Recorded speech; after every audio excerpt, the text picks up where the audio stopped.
Jadi langkah pertama dilakukan pengayakan untuk serbuk simplisia yang bertujuan untuk menseragamkan ukuran partikel dengan menggunakan mesh 30 dan mesh 40.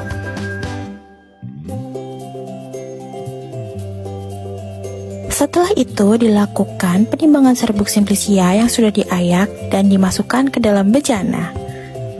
Setelah itu ukur dan masukkan pelarut dengan perbandingan 1:3 dari bobot serbuk simplisia. Langkah selanjutnya, simpan bejana di tempat yang gelap dan jauhkan dari sinar matahari.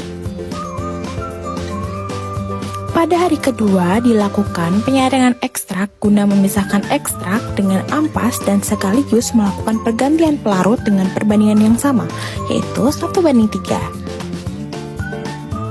Pada keesokan harinya dilakukan penyaringan ekstrak kembali guna untuk memisahkan ekstrak dengan ampas dan sekaligus melakukan pergantian pelarut dengan perbandingan yang sama, yaitu 1:3.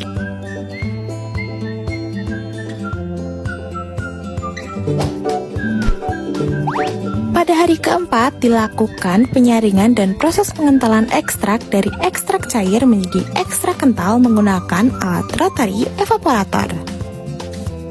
Setelah itu, ekstrak kental dituangkan di dalam cawan porselen dan diletakkan di atas water bath.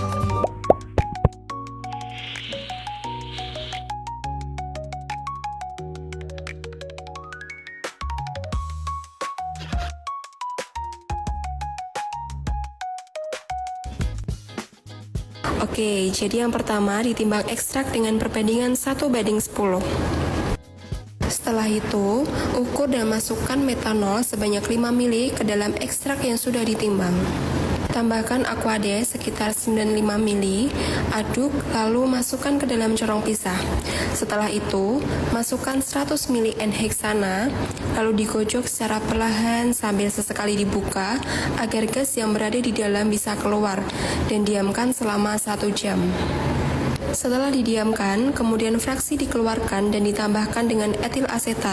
Untuk perbedaan kelarutannya, lakukan hal yang sama seperti N-heksan.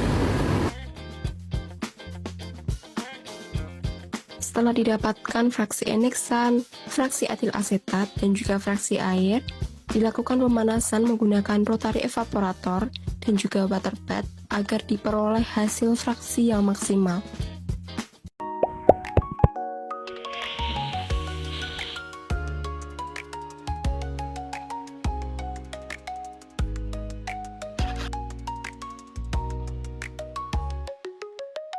Timbang fase lipid sesuai komposisi yang telah ditentukan ke dalam beker gelas. Lalu masukkan twin dan propylene glycol ke dalam beker gelas lain sebagai fase air.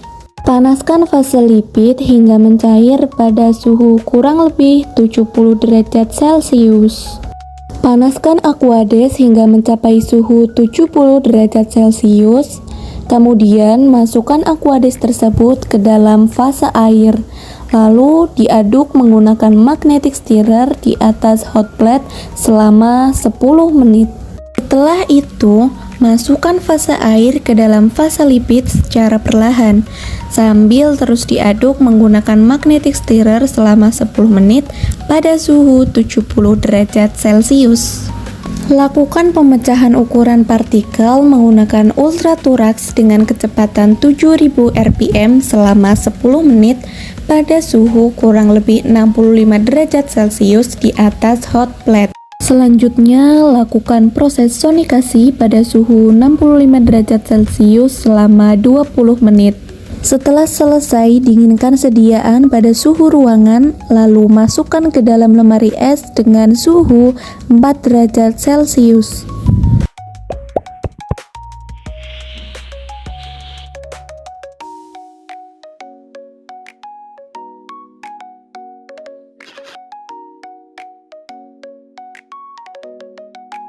Setelah tahapan formulasi selesai, SLN dan NLC dikarakterisasi menggunakan Optilab dan PSA. Optilab kami gunakan untuk memprediksi ukuran partikel sebelum sampel terbaik diujikan dalam PSA.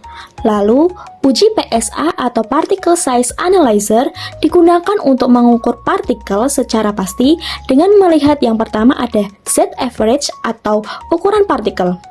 Pada formula kami, didapatkan ukuran partikel dalam rentang 100 sampai 200 nanometer. Yang kedua ada indeks polidispersitas yang didapatkan dengan nilai sebesar kurang lebih 0,2. Hasil ini menandakan bahwa partikel sudah terdispersi secara merata. Yang ketiga adalah zeta potensial. Zeta potensial digunakan untuk melihat muatan listrik antara permukaan partikel dan mediumnya. Dari formula kami, didapatkan zeta potensial sebesar minus 25 yang menunjukkan bahwa stabilitas SLN dan LLC yang cukup baik.